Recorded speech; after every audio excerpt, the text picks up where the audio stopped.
for Curtin County sports leader, Best Country 106. Good morning, everyone. Welcome to Papa Poblanos here to the Broken Bow Coaches Show. I'm Jeremy Poole alongside our old trusty ball coach, Maverick Lang. Coach Lang, good morning. How are you? Feeling good. Glad that you can make it again. A Thursday night contest this week for fall break, as we usually have one, or always have one a year.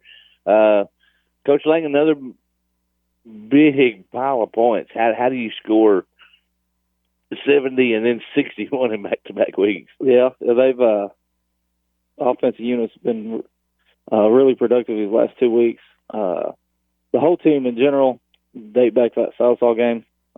It allowed us, getting beat by Sallisaw allowed us to have some conversation with each other, coaches, kids, about our expectations, who we are as a program, and everybody had to be better. From coaches, from me, all this stuff falls in my lap, obviously being a head coach and the offensive play caller. And we've seen that the last 2 weeks, and hopefully it keeps progressing. But really good things came from the loss against Sallisaw. But offensively, production was really good. We're getting a lot of people involved. We're kind of split against Stillwell, the run pass. And going into this week, or Thursday night, we talked to them about we want to run the football, right, be extremely dominant on the ground. And Thursday morning, I told them we're going to run for more than 300. We ended up running for 371 on the ground. Snooty did a great job. Obviously, Graydon did a great job. My man Mason Mays showed his face again last night. He ran good against Glenpool, and he had a good outing. Maverick Soto had some good rushes there late in the game. So offensive line did really, really well. And then even our skill kids blocking on the perimeter. Dejan didn't get as many catches. He only had one catch, which is not the norm for him. But he did extremely, if you watch film, he did extremely well blocking downfield, blocking on the edge for Snooty's screen that he scored and some long runs we got. So we had another really good offense outing. You bet, Coach. For this, did you feel this might have been the first game that we took control from the very beginning? That's what it kind of felt like that to me. Yeah, we didn't lull for so long. Did you feel that? Yeah, and we've been preaching you can't do that against good teams. And really, the Hilldale team, we was on them because if you come out bad, you can get down 14-21-0 in a hurry against them, because that number 7 they had extremely good athlete. He's had over 300 yards all-purpose yards against everybody's played. And they got a lot of other kids that can hurt you. So we harped on them that all week. If you come out sluggish or slow and let them set the tone, you could easily be down 14-21-0 before you even look up. Yeah, I thought that we were there early. Our kids, everybody were there. It was just an eerie night for football. It didn't feel like their football team even showed up till 40 minutes before kickoff. I know we did half of our pregame before they came out. No music, no nothing. That's what I told Mr. Evans. This feels very, this feels very eerie. I hope this is not a bad ode to the evening, but yeah, 6-1 on the year, correct? Yes, sir. Yeah, 3-1 in district, right? Yep. Yeah, big one coming up with Ada, but man, I just 70 and 61. My goodness, that's a lot of points. That's where things have to be working. Do you feel like that we cut out on the little bitty mistakes this week? Yeah, seemed like we did to me. And they've heard it from us all week. We got to be the best at doing the little things right. If we do that, that's what wins game. It isn't a long football or long pass that scores or a pick or something like that. That's not. People think that is a big part for wins and losses. It's who consistently does the little things the best on a Friday night, Saturday, Sunday, and we're eliminating more each week, and we're intentionally playing to fix those things.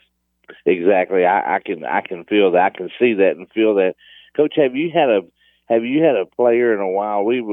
There's so many contributors on this team. Oh yeah, so many. But Mr. Evans and I were talking the other night. And have you had a linebacker that's produced so much on the defensive side, and then what you were talking about earlier in the year, a bell cow type running back? Yeah. Have you ever had that in the same year? No. In your coaching?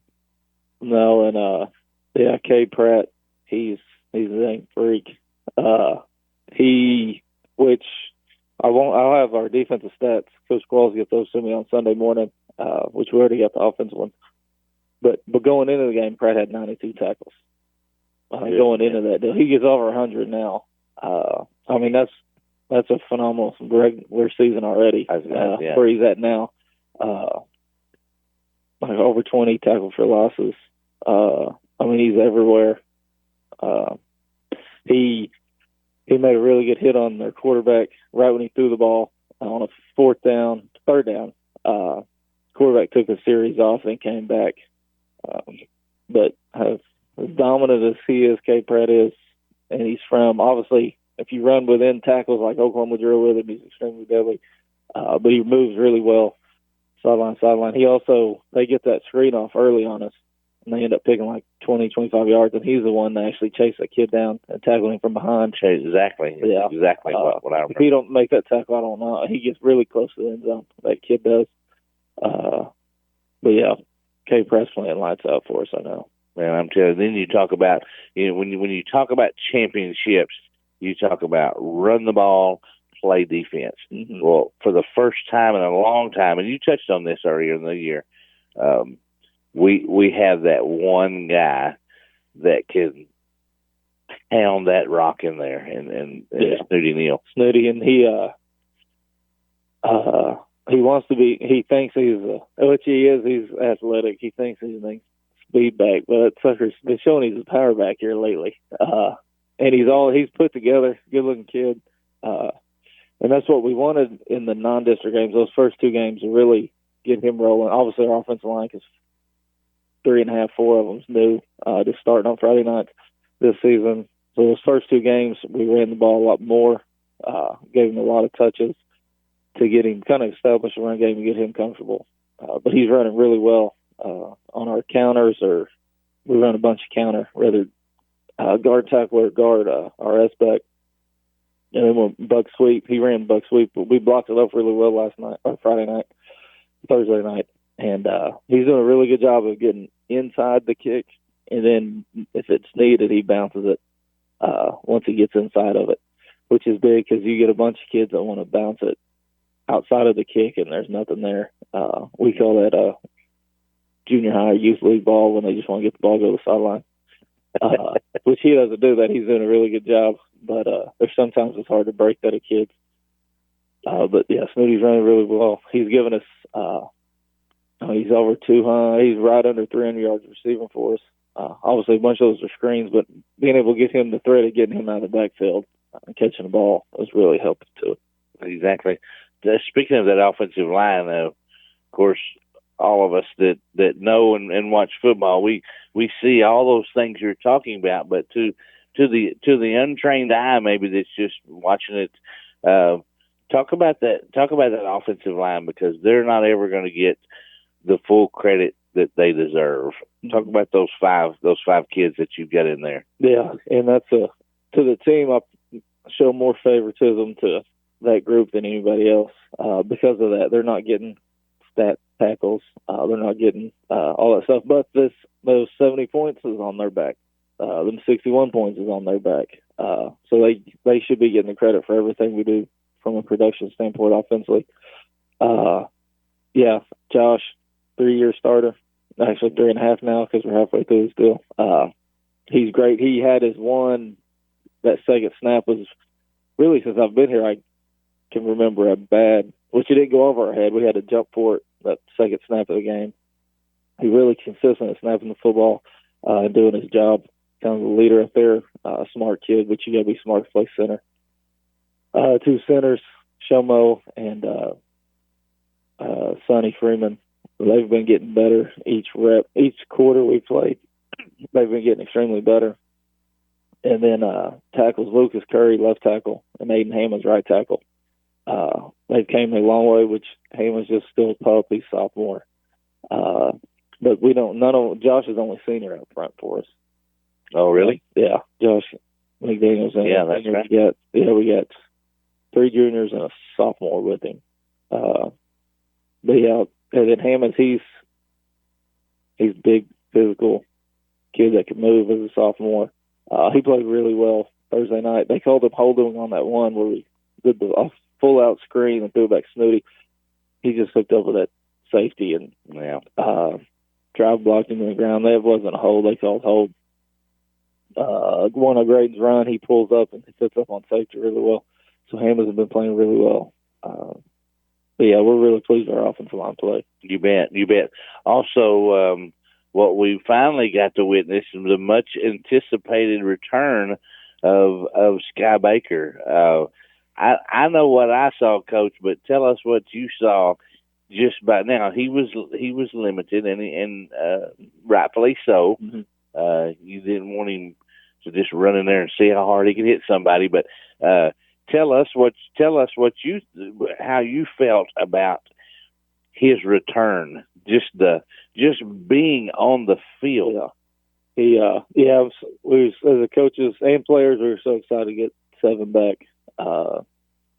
He's missed a chunk this year with that injury, but we were extremely excited to get him back and turn him loose on him because he's a phenomenal athlete, but he's a huge leader.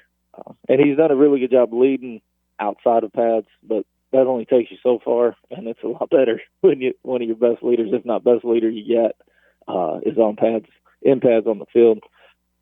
So yeah, he got cleared last Thursday, and then he was full in practice. Kind of got him contained a little bit with his shoulder with that restraint we got him in.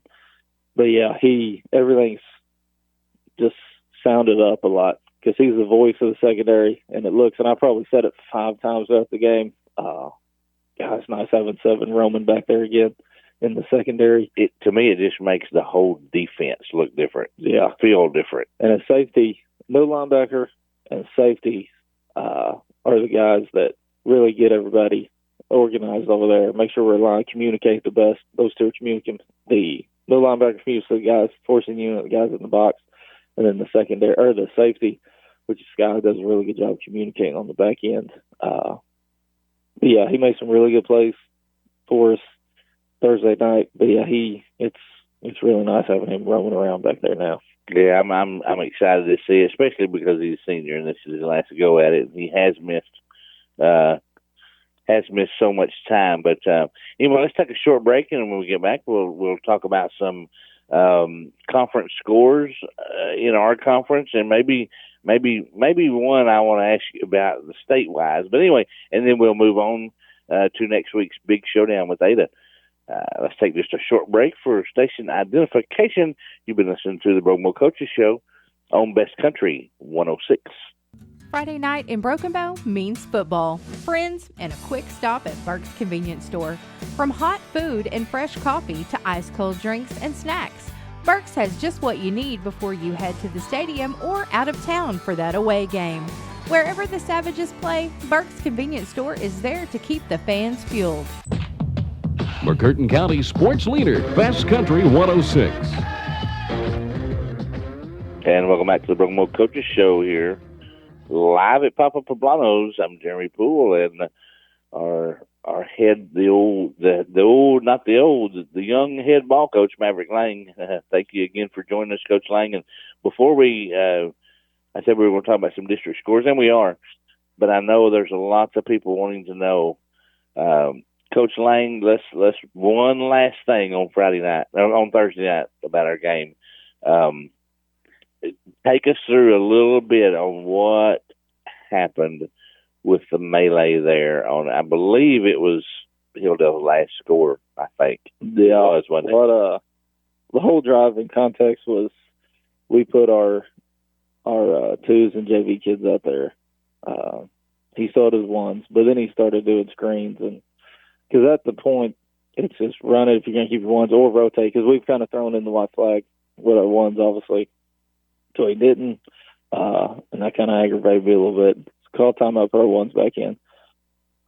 and it's pretty consistent from everybody. And if you watch film too, all our kids and you watch film, their coaches and coach was talking to our kids in a bad manner, which an adult shouldn't talk to other team kids, Sure. other teams' players. So that kind of started or whatever. And then they scored because they were down there before we put our ones back in. They score, then their kids do some stuff. And we had one kid trying to break it up, and then one kid still running his mouth. And they threw it on the kid that was trying to break it up. You preach that's how it happens. The second guy or the guy that's just trying to break it up. But yeah, they and people's asked, Graydon didn't get one. The coach was more so talking to him than two other kids. But the refs did a really good job and removed him from the situation so he wouldn't get one. Talking about Graydon. So he didn't get a flag there. They were just removing him, which the officials did a great job. Because a bunch in these last two crews we've seen, they did just the flag. My goodness. But we had a really good crew. They handled it really well. And they just removed him from. But he didn't get kicked out because somebody said he didn't get kicked out, or he didn't get even a flag. I was going to say, Coach, tell us what could have happened very easily. Yeah, if he would have if one of them kids would have got kicked out, since it was in the fourth, it's 2 quarters, so that one doesn't count. The half or 2 halves, so the half you're in doesn't count. So it would have been the whole 8 game. Yeah, I just wanted to bring that up for our listeners because, I mean, it's important. It's something that could have been a huge swinger. But anyway, just wanted to mention that. And I've had a lot of people ask me, and I knew the best thing to do is not for me to speculate, to let you explain it because you know exactly what goes on down there. But anyway, district scores. Anything that surprised you? No, the Glenpool Southall game was close for a while. It was, wasn't it? After we played Glenpool, they played everybody to a possession. That's what I thought. Total included. And then it was like 21-14 or something like that, a half of Southall. With Glenpool, they've been playing people extremely close to low scores. Ada handled still well. Yeah. Who else was there? And then Poto McLean. They pretty handily over McLean. Okay. Yeah. Okay. So, remaining schedule that we have left, of course, the big one this week with Ada, and then we'll have McLean at home for senior night, and then we'll travel to Poto. Is that correct? Yep. Yeah, correct. So, looking ahead this week, Coach, I know you'll tackle that today and tomorrow, but looking, at the scores from throughout the season so far, looks like Ada has put up some points. What's your first impression from the Cougars or of the Cougars? We've seen them quite a bit. Because they played Durant before we played Durant, so we had that film. And they played a few. They played Hilldale before we played them. So we've seen a few clips of them or films of them. But they score a lot of points. That running back, he's a senior, big kid, big physical kid, can move a little. And they do a really good job running the ball. They're going to get some heavy sets. They want to run the ball first. The quarterback, he's a 4-year starter. He's the head coach's son. He does a really good job operating the whole offense, can throw the ball really, really accurate downfield thrower. They got some speed, but they want to run the ball, then let him take shots downfield. Then catch you. Yeah. But yeah, they get some heavy sets, big kids, and similar, they run 4-3 on defense. They got a linebacker who is he's second best in the district in my eyes behind Pratt. He's the kid last year, he probably made like 40 tackles against last year, 0. He's not the big kid, but I'd take him in a heartbeat. He plays with great effort, relentlessness. He's really good. When he's one, if you get him blocked, you got a chance to have a productive play. If you don't get him blocked, he's going to make plays. And even dating back from last year, I really like the way he plays. The number 0 kid. So he's a main concern, obviously, trying to get him blocked up, penciled him blocked. But they got some good-looking kids. I expect to win. They're doing a really good job this year and last year. They were district champions last year. We feel like we gave them some stuff last year. We didn't play our best football, and our kids are eager to get back on the field against them. Yeah, I thought last year they got us with a kind of a two-tiered running attack. Last year they had the big kids. No, actually they had two big kids, but anyway, they're Ada. They're up there in all-time state championships. They have tradition, but you know what, Coach? There's a little bit of tradition on the side of the team that you coach also, don't you think? Oh yeah, for sure. There's lots of tradition. That almost tongue-tied me. There is lots of tradition here that it feels like that you're starting to bring back, and these last 2 weeks are builders of that. Talk about what that does is as a team to be able to impose your will on another. Yeah, confidence is huge. And it's kind of a thing in limbo. To get confidence, to fully get confidence, you got to be able to go and perform well. So you kind of got to have the performance aspect to gain fully of it. But our kids have been doing what we've wanted to do, especially the whole season outside of the Southall game. Which, like I've said, some goods came from that. It's obviously these past 2 weeks we've seen some goods came from that defeat. We obviously don't want to lose the game, but we tell them if we want to win the games we envision playing in this year, you got to be able to run the football, which we show we've been able to all year, really consistently these last 2 weeks, and then you got to be able to stop the run. That's really what comes down. Football, there's a lot of stuff, and we do a lot of cool stuff. Other teams do a lot of cool stuff offensively, but you got to be able to run the ball when everybody in the stadium knows you're going to run it. And we've gotten to that point, knock on wood, hopefully continue that. And you got to be able to stop it. You got to be able to stop the run and contain their kids. Because that 7 from Hilldale, we contained him really well on the back end, but he's been torching everybody. So that was a good test for us. And Fields played really well on him. We had Graydon play well on him.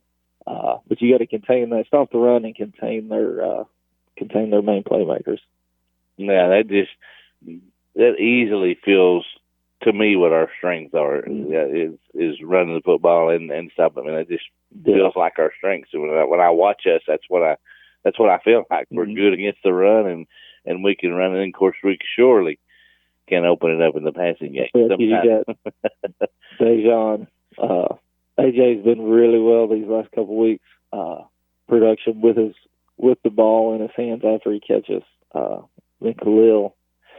And then Sky, obviously, the more comfortable he gets coming back, he's a threat over there. Fields made some catches. BB. Yeah, there's a lot of weapons whenever we do want to sling it around a little bit. Yeah, still waiting on Khalil. Just like the other night, he catches a pass in wide open, and he kind of falls down. Of course, I know what he was trying to do. He's trying to secure the catch first. And like I told Mr. Rivers, I said, that's fine. He did secure the catch. It's 2nd and 3 now, but you could tell he was aggravated at himself because he fell, because he had nobody. You remember that? Yeah. Remember that play? But that's why I know it's a young man that you've talked about, that he's waiting, or his emergence could come at any time. Yeah, and he's going to be big time, or he is big time, but he's really going to be big time. Because he's just a pup too. Right. Him and Dejan sophomores. And he's filled out. He's got a frame on him where he can add 10, 15 in off season and wouldn't notice it. He's a tall, lanky kid. Runs really well from freshman to sophomore year. Become really a long strider. Runs really well now. And a great kid. Yeah. So another good thing about last week is the only player I saw that didn't return in the second half was downtown Jimmy Brown. Hopefully that was precautionary. Hopefully Mo was just using precaution on him, because he's good. Yeah, he's been an important. I mean, he's been one of those that's just over time and finally as a senior has kind of made himself a mark in there. He's made himself become part of that rotation. Yeah. Jimmy's been playing well. He's fine. He won't. There's nothing. He's good. But yeah, the D line, and we talk about our offensive line, our run game. Stopping the run is huge if you want to be successful on Friday nights. And you get Jimmy. Kel's been playing extremely well.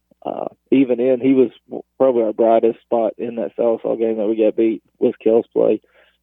Tajon Murphy has emerged. He's probably transformed more than any kid I've seen from spring ball, because he got here in December, from spring ball till now. Great teammate, great player. He obviously got Porter. I mean, there's a huge list of Bentley Brown. He's been a linebacker kid his whole high school career. A couple weeks we moved him D end, and he's undersized, but the heart on that sucker is huge, and he's been playing really well since we've let him get some defensive line reps. Maddox played. He's kind of took it personally. Didn't play his best football against Sallisaw, and he's had 2 really good weeks. Knock on wood again. Good thing we're sitting at a wood table here. But yeah, Maddox had a great 2 weeks. He actually looked like a real good athlete there when he snatched that interception. Right? He did, didn't he? But yeah, he's been playing really well. So we're pleased. We got a lot of contributors and a lot of kids right now playing really well. You bet. And we'll wrap things up here, but let's. I want to touch on one more thing that, or I want you to touch on it. It was a conversation I had with, and I'm going to call him Coach Panel. I know he's Mr. Panel in the school, but he does help you, and he's a good friend of mine.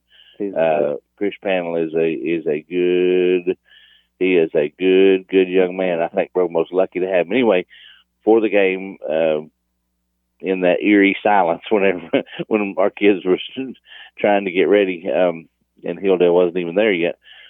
There's kids sitting on a table back behind us, right outside your locker room, and kind of had, excuse me, kind of had long hair pulled back a little bit, and maybe a little eye black or something. And I turn around, and of course, when these kids, I know them when they have their jersey on. Yeah.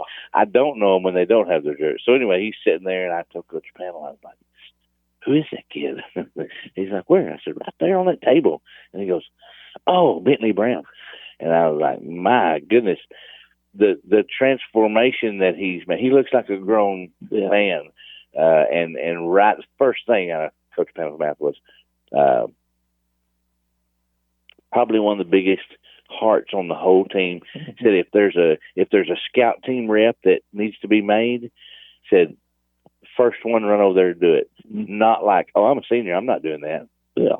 First one. He said he's the first one to get over there and feel that, or anything. He said he is such a huge example of leadership for not only the young ones, even the other seniors. Oh yeah. In Bentley Brown. Yeah. I just wanted you to just give us your thoughts just shortly, because to me, a kid like that is worth millions. Oh yeah, for sure. And I've said it, coaches. I've said it in front of the team multiple times. Bentley Brown's the best teammate that I've ever coached. I've been around. He's the most selfless kid I've ever been around. And the kids know that because we tell them that. There's nothing above Bentley Brown. He makes us extremely better. He's the first one out there giving us scout looks, playing positions he doesn't. If it had to be on D-line, if it had to be linebacker. He would, not so much this year because now he's getting a lot of reps on defense, but he plays scout team running back, offensive line, anywhere you needed him. Yeah, he's the most selfless kid that I've ever coached. He makes us extremely better every freaking day in the weight room. Anywhere we are and Billy Brown's around, we're getting better. And he's, like I said, best teammate. Broomville football is extremely fortunate to have a kid like Bentley Brown. And we're extremely fortunate to have him play for us. He yeah, obviously he's making productions, and that's why I'm so proud of what he's doing Friday nights now. He's making a lot of tackles, making a lot of plays, and he's out there. But the main thing I'm most fortunate for Bentley is what he brings 24/7 around our football program. And it's going to be hard to replace, and hopefully it's rubbed off on some other kids. And it has on our defense-only kids. They see Bentley out there, and then it peer pressures them, and now they're out there. Achilles and all these other kids are giving us really good looks on the scout defense side of the ball. We're on offense. But, yeah, I can't be more excited for a kid of his performance than Bentley Brown. Man, that's great. That is so great. Well, we're gonna wrap it up. That's about as positive of a note as you can end it on, because that's good stuff right there. Now, that's championship building, program building stuff. Oh, for sure. So that's what we're gonna wrap it up on, Coach. Thank you again for joining us for another edition of the Broken Coaches Show. Also, thank you to Pumples for hosting us again. We appreciate them so much. And 6-1, 6-1, 3-1. We got a huge one Friday. Big one Friday. Hope everyone can come out. Let's make it a championship type atmosphere at Broken Bow. But those of you that want to stay home, that's okay too. Join us here on Best Country, and we'll deliver it to you. So thank you for listening to the Broken Bow Coaches Show on Best Country 106.